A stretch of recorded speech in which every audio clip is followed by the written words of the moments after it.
खाना तैयार है, खाकर लकड़ी काटने चले जाओ। प्रिय भक्तों, भोजन करने के बाद कमल लकड़ी काटने के लिए जंगल की ओर निकल पड़ा। चलते चलते वह काफी दूर चला गया। वह सोचने लगा, आज तो बहुत दूर आ गया हूँ। मुझे एक बड़ा पेड़ चाहिए जिससे आज अच्छी आमदनी हो जाए। लेकिन ऐसा कोई वृक्ष नजर नहीं आ रहा था। वहीं पर एक छोटा सा पेड़ था और सूखा हुआ, तो उसने सोचा आज के लिए इसी से काम चला लेता हूँ। कमल ने वह पेड़ काटा और फिर सिर पर जलाऊं लकड़ी का गट्ठर रखकर नगर की ओर बेचने के लिए निकल पड़ा। लेकिन नगर पहुंचने पर उसने देखा कि लकड़ी खरीदने वाला कोई नहीं था। वह सोचने लगा, क्या मुझे यह सारी लकड़ियां वापस घर ले जानी पड़ेगी? तभी रास्ते में एक पंडित जी ने उसे आवाज लगाई। उन्होंने कहा, सुनो लकड़हारे, इधर आपको सारी लकड़ियां चाहिए या आधी? अगर सारी चाहिए तो कम दाम में दे दूंगा।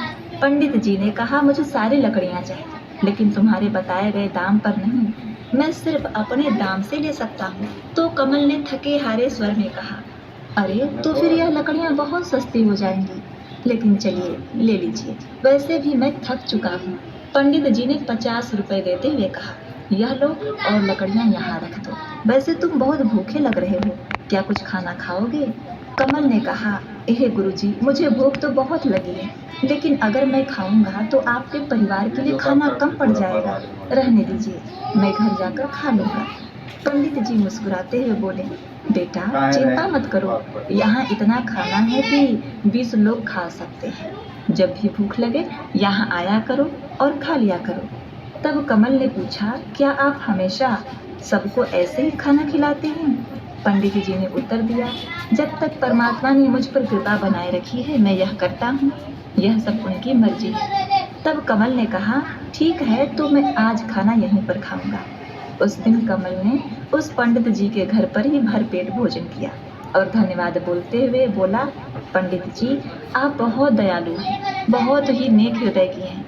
ऐसा अच्छा काम करने में मैं आपकी मदद करना चाहता हूँ।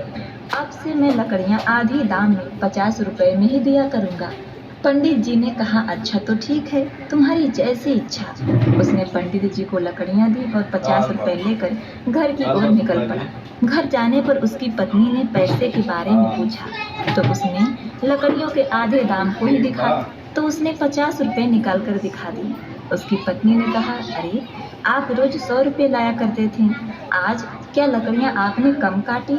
उसने कहा, नहीं भाग्यवान, मैंने लकड़ियां तो उतनी ही काटी जितना रोज काटता था, लेकिन आज आधा दाम ही मिला। तो उसकी पत्नी रुष्ट हो गई, बोली कि बताइए, घर में राशन नहीं है, नया छप्पर लगवाना है, बच्चों के शिक्षा के लिए पैसे चाहिए, बहुत सारे काम करने हैं, मैं इसमें से क्या करूंगी? तो उसने कहा, हे भाग्यवान, पास के नगर में एक धर्मपाल नाम के पंडित जी रहते हैं जो बड़े ही विद्वान हैं। मैं उन्हें